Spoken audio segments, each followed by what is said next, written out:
Welcome to the Breakpoint Podcast and our Q&A segment, Ask the Colson Center. I'm Shane Morris, and I'm here with John Stonestreet answering your questions. These are questions based on Breakpoint commentaries and podcasts that we've aired recently, short courses we've held, and articles and columns that we've posted. On the docket today, we've got questions about men and women, about race, about atheism, and even about a TV show. And I have no idea how many we'll be able to get to, John, but I just love the variety. I love the breadth of subjects that we get to talk about in this podcast segment. And so keep them coming. Thank you so much for your submissions. You can add to those at Ask the Colson Center at colsoncenter.org. First question today has to do with a topic that we have discussed before here, and it's a very contentious topic, a very hotly debated topic, and one that characterizes in many ways the past year. I think other than COVID, this, John, will be the story that comes out of this past year. And it's the issue of racism, intersectionality, Black Lives Matter, and how we deal with that. And I think we're still feeling our way through that as Christians. But let me just read the question here because it's an important one, and we need to discuss it. This listener says, do you believe it's possible to use intersectionality and critical race theory as tools for the church in the discussion of racial ethnic division? How should one go about confronting the lies that exist in critical race theory when those in your church do not see it as a threat? We're trying to be a part of the solution in our church rather than leaving it, but we are seriously wondering if it may be time to leave. The only problem is that there are no great options for Bible-believing churches in our community. Okay, let's talk about this. Yeah, it's a tough one. I've actually heard this from folks who are taking seriously the issue of race right now and trying to and make that proposal. It's like, for those of you that are critiquing critical race theory or intersectionality, they're tools. It's not a worldview. To say that it's incompatible with Christianity, it's not. It's a tool that can be used. And I appreciate the two things about that observation. The first thing is that they're actually trying to address the issue as they see an issue of injustice and apply faith to the real world, which is a noble goal. The second thing I appreciate is that there are plenty of people who use critiques of critical theory in various ways as an excuse to never get around to talking about issues of the racial issues that we do face. And I don't think that's a legitimate option. And at the same time, think that the answer to the question here, can critical race theory and intersectionality be used as a tool? The answer is no. And one of the problems that we're facing is some of us who have issues with this then do one of two things. They see any attempt to talk about race whatsoever as critical race theory. And in other words, there's no middle ground. And I don't think that's the case. I think we have wonderful examples from times past of Christians who have addressed issues of race and racial tension and cultural conflicts of various kinds. So I can say, for example, I hope I can say right now that most of the examples, or many of the examples that are now of injustice that are attributed to racial division, many of them are not. They can be attributed to all kinds of other things, or it's a number of different factors. And at the same time, I can also say that there's probably implicit biases that individuals have that they don't realize. We could say all that, and none of that, by the way, ultimately comes from critical race theory or intersectionality. Now, let me tell you why I don't think critical race theory is a tool, because it's not a tool. It's a theory of everything. The critical theory is in itself. Before we talk about critical race theory, we need to understand that that's the latest version of critical theory. Critical theory sees all the dynamics in the world as being power dynamics between those who have power and those who don't. This isn't a tool. This is a theory of everything. Literally everything can be explained. The forces of history can be explained by the conflict between the powerful and those who aren't as powerful. Any sort of injustice ever can be explained by those who have power and those who don't have power in a particular setting. The good guys and the bad guys are divided along those lines. And literally everybody fits into those categories, right? On various levels, depending on how many degrees of power you have, or how many degrees of lack of power, so to speak, you have. This is the entire story of the world. It's not a tool. It doesn't offer itself as a tool. It doesn't give you, it's like saying, could Marxism be a tool to deal with economic injustice? Marxism's not a tool to deal with economic injustice. Right. Marxism is a complete framework of life in the world that is built on an idea of economic determinism under which everything, operates. And if you tried to use Marxism as a tool, John, then a Marxist professor would probably tell you that you're doing a very capitalist, maneuver on Marxism, that it will not be used as a tool. That's patronizing to Marxists. Well, that's right. But as a capitalist, I can then turn around, or as someone who believes in markets, I can turn around and critique market forces, because I don't think market forces are the definition of everything. I don't think that everything in the world is for sale or should be sold. And I think that that's actually a corruption of this. In other words, it doesn't offer that theory of everything. I also say this is, if we allow critical theory to be the dominant tool by which we're trying to uncover some of these questions, I think there's going to be an awful lot of people that are going to be really uncomfortable next year, because critical race theory is this year's version of critical theory, and because of the conversations and the headlines we're having. Next year's version is going to be critical, queer theory or whatever. I mean, look, the LGBT movement has been remarkably successful in hijacking all the complaints and all the gains of the civil rights movement in any and all of its forms. Do we not think they're going to hijack this one as well? And they are. And then it's going to be the whole story of the world is the story of the power dynamics between cisgender and transgender, or between heterosexual and homosexual. And to be heterosexual is to be what the extreme critical race theory folks put into the category of white men right now. In other words, you're guilty by the sake of being it, and nothing else. So I don't think it is helpful. I don't think it gets to the heart of the problem. I think it's a theory of everything that applies categories to everyone in every conflict that aren't legitimate. And that's why it's not a tool to be used. It certainly doesn't build anything around the idea of the image of God. And that's a starting point where we all have to begin, or around the idea of who we are as created and who we are as fallen. And that's not even part of the conversation. In quote unquote trying to use this tool. Yeah. And at the same time, let's not say, well, because critical race theory is wrong, we don't have to have the race conversation. Our brothers and sisters in Christ, many of whom reject critical theory in any sense like this, would also point to, hey, there are racial injustices that exist. You and I have talked about, for example, things having to do with policing and so on. I'm not talking, for example, about any sort of stat about how many African-American young men get shot by police, because, again, the numbers don't quite bear out the narrative. But what the numbers do very much bear out is the rates of escalation between police and communities. And yeah, we can point and say, well, look, the fault is on the side of the communities. Some fault is, but there's also fault on the idea of a police force that it's militarized. And let's have the authentic conversation, and we don't have to be critical theory or nothing else. Yeah, this critical race theory, this iteration of the particular form of this theory of everything you mentioned, John, is a thing of yesterday. It just sort of came into existence and came recently, and then came into vogue even more recently. And I think we need to be very careful not to allow a theory such as this to gain a monopoly on certain moral recognitions. And there's two good reasons for that. The first is that we don't want the theory to gain a monopoly in itself, because we think it may be a bad theory.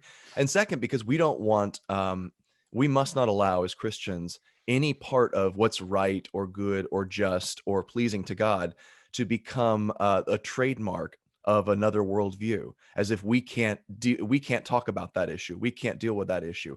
I agree with you that critical race theory is a very poor way to talk about it, because it doesn't lend itself to being used as a tool in a tool chest wielded by Christianity. It sees itself as a means of supplanting Christianity and Christian moral claims, and it has a different story about reality.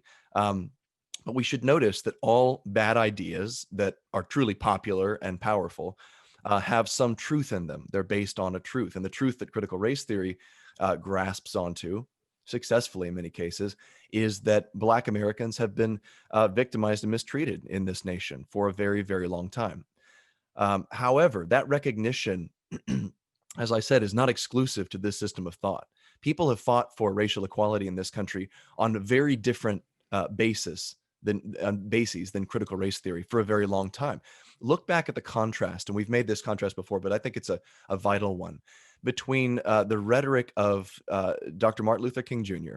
and the civil rights movement in the 60s, and the appeal that was made to the heart of a Christian civilization and the promises that were made in our founding documents about the equality of all men before God, the fact that we are all created equal in his image.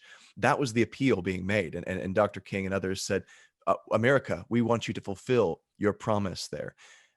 Notice how different, and there was a key line in his most famous speech where he says that he dreams of a day, this is the I Have a Dream speech. He dreams of a day when his children or his children's children will no longer be judged by the color of their skin, but by the content of their character. Well, notice something very clear that's happened with the advent of critical race theory. We have begun to judge people by the color of their skin instead of the content of their character. In other We've words, not begun to, but we've you're right. increased it. We've gone back to that. We've completely flipped Dr. King's Right. vision or his dream on its head, and we're now saying, well, if you are Black, you automatically have moral authority. If you are white, you automatically are guilty of certain non-specific ancestral sins. And there's something to be said for, again, in a biblical Christian sense, for the idea of a nation or a people having a sort of corporate guilt for something. But there's not something to be said for the idea that you automatically don't have the authority or the credibility to even talk about a moral issue because of the color of your skin. That's precisely the opposite of what Dr. King was arguing for. So there's been this reversal. There's also one more thing here. There's also been a bizarre intensification of the issue by critical race theory. And so Douglas Murray points this out in his book, The Madness of Crowds. When he talks about race, he says that just as the train of racial justice was sort of pulling into the station, we've reached a point in this country that where racial equality is closer, not achieved, but closer than it has ever been in the past. Right? We've made progress. We should recognize that. The civil rights movement kind of won that battle. Right at that moment, there was this intensification where where critical race theorists in particular said, it's worse than it's ever been before, or they acted as if it's worse than it's ever been before. And all of a sudden the train just, careens through the station and off the tracks. That's that kind of intensification tells me, and should tell all of us, that what we're seeing here is not of an honest recognition of the issues. It's more an ideological push to make the issue into something that it never was and shouldn't be.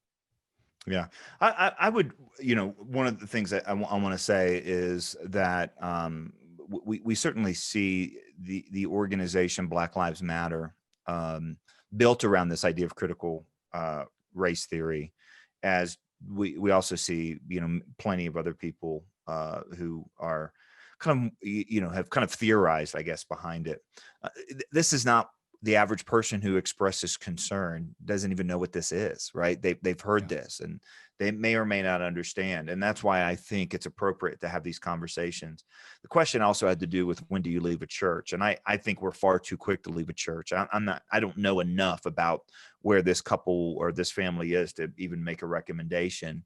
But I tell you that there's we should probably stay in a church a lot longer than we think we should. Well, show mercy also to your pastors and elders. Recognize the fact that they're trying to make sense of these moral claims and do justice, which is a divine mandate, but they may not fully know what they're getting into with the use of critical race theory. And also, I would caution, I don't know from this question whether the pastors in this church are actually openly advocating critical race theory, like by name, in all its concepts and fullness, or if they're just talking about racial justice and that's being interpreted as pushing critical race theory. And you mentioned earlier, we need to be really careful not to automatically Well, give we'll that get issue emails to about the this, and CRT. we'll get emails about this, and I'll get even more because I'm saying we're going to get emails about Right. this, but we'll get emails about this saying, and a lot of them, by the way, are really helpful. We had mentioned something before where I talked about,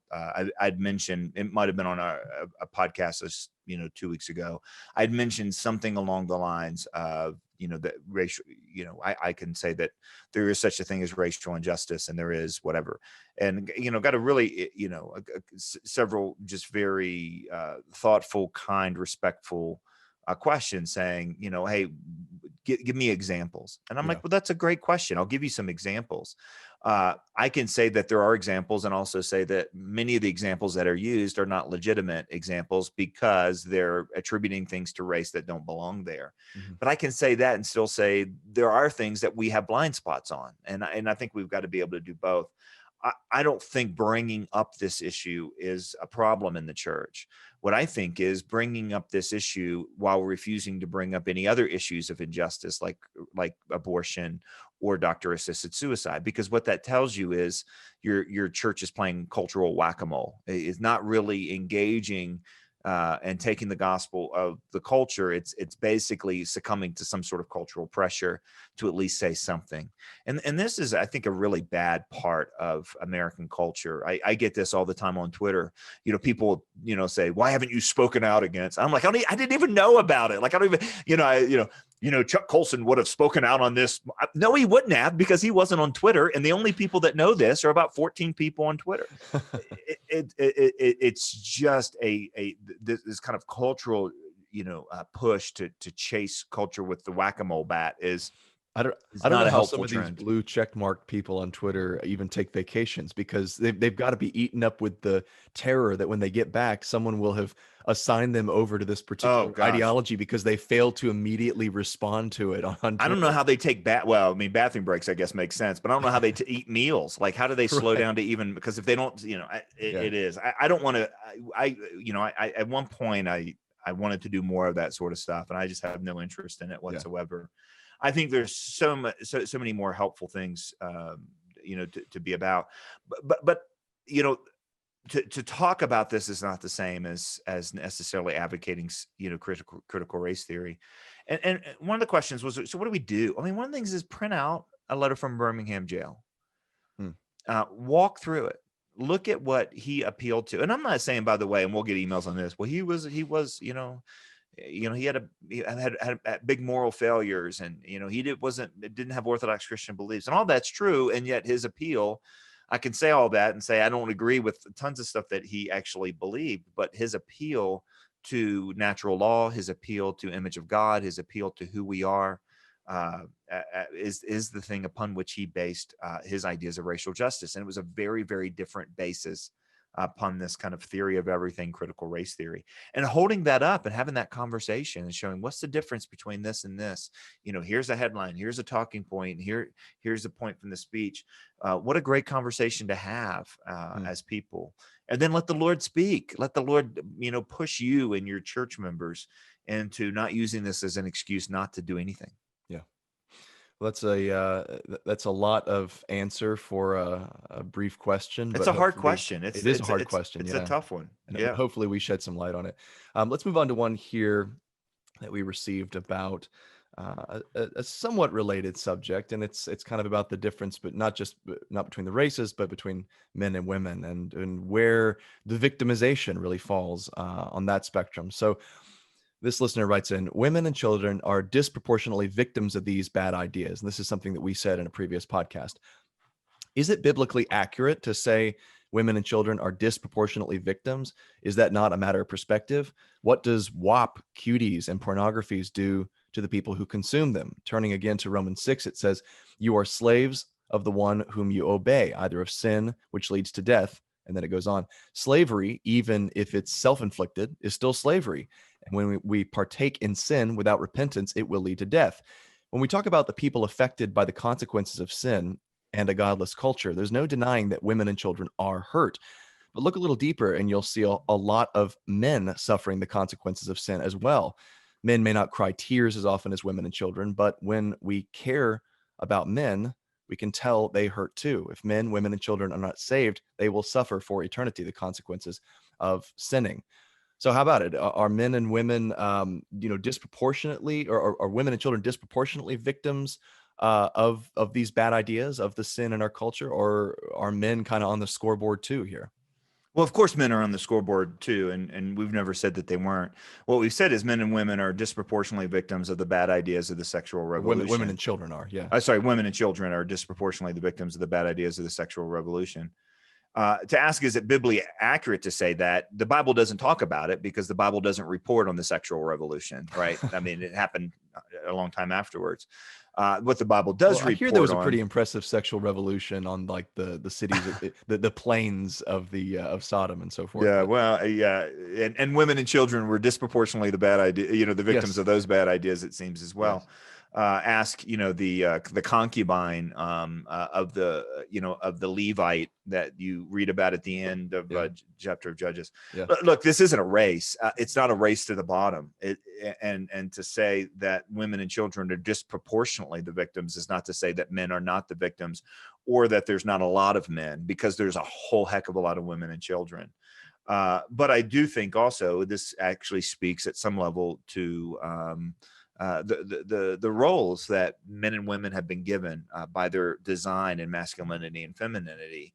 And there is, look, the feminist Margaret Meade said that the central job of any society is to find a proper place for men.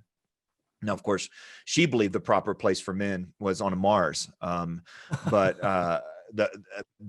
her observation is right that what happens with men disproportionately affect not only men but also women and children because of the way that we have been made. If you go back to times when you're basically defending your family against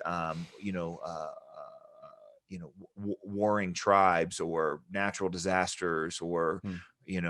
the dangers of the elements, it still has to do with not just men, but it's centrally placed around that responsibilities were placed there. Men and women are different, and the failure of men not only affects men, it affects others. And I think the sexual revolution has primarily been a failure of men. And that doesn't mean it's only been a failure of men. Doesn't mean no women have failed. It means that, in fact, many of the women gave the worst ideas, like Margaret Sanger and Margaret Meade and others. But men bought it, and men bought it because it was a sweet bargain. I mean, it was great. It's like, oh, what you really, I can have sex and not have to worry about having a kid. Great. I mean, it was a get out of jail free card in so many ways for men. And the promises to women were liberation. What it delivered them was abandonment. The promise to children was happy parents. What it gave them were absent parents.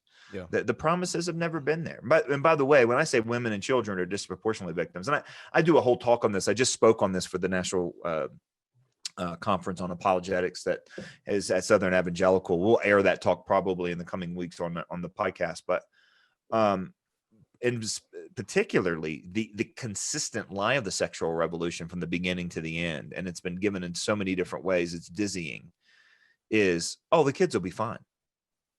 Cuties that, sexualizing 11-year-old. Nah, the kids will be fine because it's artistic creativity.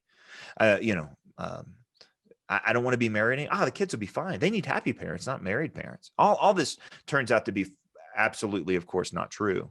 But that's what I mean by victimization. Yeah. I think we ought to distinguish between culpability and victimhood, because you can self-victimize, but you're culpable for that in a way that you are not for, if you're actually just a victim of someone else's behavior purely. I had this conversation on Upstream last week with a friend named Stephen Wedgeworth. He's a pastor and kind of an up-and-coming writer on social issues and theological stuff. And he shared a quote from this sociologist who said that patriarchy is inevitable. And what he meant by that is that it doesn't matter how you try to order your society, powerful, ambitious men will always rise to the top in some guise or another, and they will sort of work their will on society. And And I think that's true. And it helps to see, it helps us to gain a better perspective on this particular discussion of victimhood, because one thing Well, that it's at least powerful men, historically true, it right? I is mean, we don't historically true. really have Yeah. an example. Yeah. Okay. Powerful men are very good at not only victimizing women and children, but at victimizing other men. So in a Hmm. society where a lot, a small group of powerful men rule, you'll see that most other men and boys are subjugated. They're subjected to the will of those ruling men. And so I think that was a helpful observation, and it unlocks some of the things that we see in our culture today. Just give you an example. I think the way that things have shaken out economically with several, giant mega corporations that are run by these titanically rich and influential CEOs, tend to be a very sore deal for men running, smaller businesses and trying to participate in the economy. They become just cogs in the system of these more powerful men's um, economic machines, and often they find that they can't even locate the work they need to support themselves, or to get out there and actually live a healthy life economically and socially. So that's one example. I would say that this listener is probably thinking of the rise of third and fourth wave feminism's open hatred and hostility toward men, with the hashtags like kill all men and all men are trash, and stuff like that. And there certainly is an aspect to that. I wonder how much real social and political influence these angry feminists who hate men actually have. I mean, who are they actually hurting other than themselves? I'm not really sure. Yeah, and I think it's important to note. I mean, Shane, to your point that that men victimize other men. I mean, right now in our culture, the critique against toxic masculinity, which of course now we've hit this point where we think all masculinity is toxic, and that is a way that men are victimized. But that's not just coming from women. That's actually coming from men who are living out this, brand new vision of masculinity that is sexually driven by either homosexuality or transgenderism or something like that. That's where, in other words, it's offering a replacement for masculinity that then gets elevated by the sheer condition that it doesn't look anything like the previous masculinity. Hmm. And I don't think it can stand. I don't think it's productive. I mean, it certainly isn't productive in any sort of procreative sense, but it's actually, I think it actually is a neutered sort of masculinity. That's not masculinity at all, but it's actually gaining an awful lot of traction in our culture. It's how people are being told to behave. I think it's actually what's happening in terms of how young boys are being taught, to behave. And I think that, again, that's coming from other men. That's not coming from women victimizing men. That's coming from uh, men victimizing men. Let me back up for a second and get to the heart of the question here, because it's about, who's more victimized. Basically, it's almost like a scorekeeping thing, and I know it's probably not what our listener is trying to do, but that's how it's applied in our broader conversation as a culture. I want to question the idea that we should be talking about victimhood as a be all end all of morality, because the reason you and I mentioned that women and children are disproportionately victims of the sexual revolution is we want to point out that the sexual revolution has a bill that comes due, and somebody's got to pay it, and disproportionately the ones who are paying it in all these cases that we've discussed. You could talk about abortion, you could talk about family breakup, you could talk about pornography, you could talk about powerful men abusing women in Hollywood and in sports and in the church and what have you, have been the weak, have been those who really can't stand up and defend themselves. But we're not pointing that out to say that, well, the victims therefore they have this moral authority over the rest of society to tell us how everything should be. We're pointing that out because we're trying to think biblically here about how the world is designed to work, how God made human relations to work. And when there's such a large remainder, when there's such a large bill to be paid at the end of the day, that tells us something about the way we've decided to organize ourselves. It doesn't work. We're not operating according to our created design. The created design that consistently works and does not have this massive remainder where people are left behind or thrown under the bus or whatever your metaphor, is the family, is that a man and a woman come together and both equally commit to care for and to raise the offspring that result from that union, and they stay together for life. And we've got the science to show that this is the right way to do it. We're pointing back to the design here. I don't think we're not participating in the victim Olympics so much as we're really trying to show. But let me also be clear about this, because I mean, I know what you were trying to say about the victimhood stuff, but I think we often forget that in the Old Testament, the judgment of the prophets against the nation of Israel and against pagan nations very often is, look at what you've done to women and children, right? Yeah. I mean, in other words, these people have been the victims of, and look what you've done to the poor, and look what you've done to the outcast, and look what you've done to. In other words, God doesn't like it when His image is attacked. All the death penalties in the Old Testament are either when you attack God or you attack His image, and this is clearly language that comes in. It's like, when you don't do the right things, then you end up hurting people that are the most vulnerable. And that's just the way history goes. And so I do think it's biblical to talk in in the language of victims, because God cares about these victims. Yeah. We got time for one more question here, John. I want to tackle a question that we briefly mentioned at the end of last week's Q&A podcast, but we didn't really have time to fully unpack. And this comes from someone who wants to know about how to interact with an atheist boss in this case, on the question of morality and where it comes from.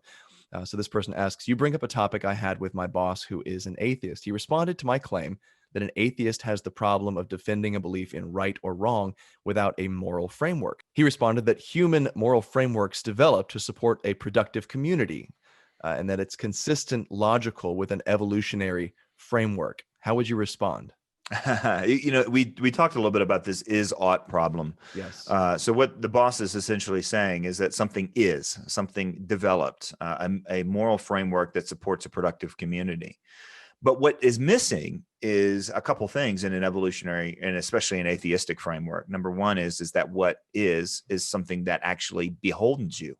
Because in an evolutionary framework in which the thing is driven forward by natural selection, it could be that someone choosing to rise up and abandon all of that moral framework in order to take power, not only could, but actually would take evolution forward.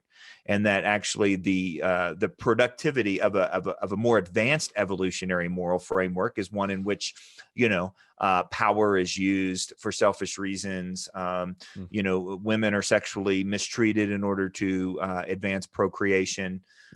Or whatever else. In other words, it's the mistake that the boss is making is that saying, well, this is what is. And so therefore it is what ought to have been and what ought to be for all eternity. And there's nothing in, by the way, this evolutionary framework that binds us to this. Because the moral framework that comes out of evolution is an evolutionary accident. So there's nothing beholden to it in natural selection.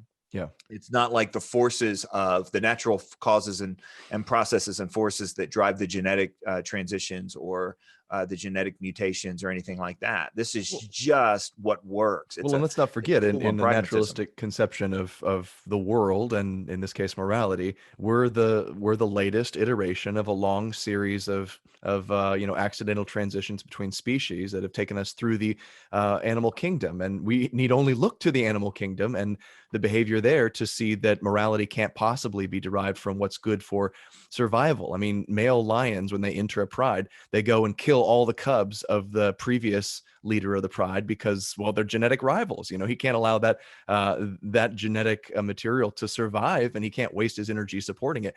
How would we look on a human who did that? I mean, who married a woman and then killed the offspring from the previous guy?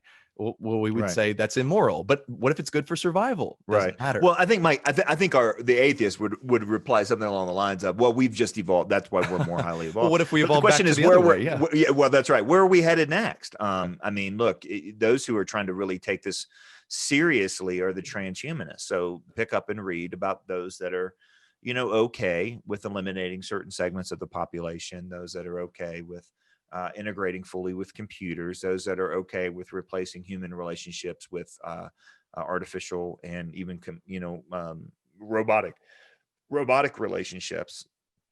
That and they're actually trying to foresee where's all this headed. And what's driving where all this is headed is not any sort of moral framework of being good people or becoming virtuous or loving our neighbor, or all these frameworks, right? That religion brings to the world. What's driving it is evolving. Hmm. But what does that look like? I mean, what does that mean? Yeah. It could mean anything. It's an is-ought problem. You hit the nail on the head right away Yeah. in answering this question, because it's confusing the way things are, the way things have evolved in this story of the world, with the way things ought to be. Right. And the reason we know that's wrong is because, I mean, C.S. Lewis tackles this beautifully in Mere Christianity, where he compares our natural instincts, whatever, our evolved instincts, as he compares them to keys on a piano. This is the suite of notes that we could possibly play. And at one time or another, we may find that we have various notes available to us. But in addition to these notes, we have a third thing, he says, and that is a conscience. We have a sense that one note would be right to play in a particular instance. So he gives the example of the instinct for self-preservation versus the herd instinct. If there's a dangerous situation, right, a terrorist attack occurs, or there's a shooting or something, you're going to have two instincts immediately. First is going to be to run out of there and save yourself. Second is going to be to run into it and save other people from the danger. Which do you choose? Well, Lewis says in many cases, our conscience, which cannot itself be an instinct, it's more like the notes that tell us which notes, or the notes on the page which tell us which notes on the piano to play. That force usually tells us to side with the weaker of the two instincts. So it's very illogical to say that the notes of conscience, which tell us which notes of instinct to play, could possibly themselves be instincts. It makes nonsense of the whole human experience. And then we have to ask ourselves, what if we could prove that that being a ruthless, non-altruistic, selfish, and genocidal person was good for the survival of your lineage, or even your species? Would that therefore make it right? And I would press an atheist on this and say, if it was proven that the clearly this is oriented toward the survival of the species, would it be okay to do it? And I think they would still have to answer no. And the reason is because they understand that there's a third thing outside of our instincts, outside of natural realities, that tell us what we should do. There's an ought, not just an is. Well, that wraps it up for today, folks. Thanks for listening to the Breakpoint podcast. We'll be back next week answering more of your worldview questions. Drop us a message on social media or email at askthecolsoncenter@colsoncenter.org. That's where you can submit your questions to us, and we'd love to engage with them. For John Stonestreet and for the Colson Center, I'm Shane Morris. Thanks so much for listening.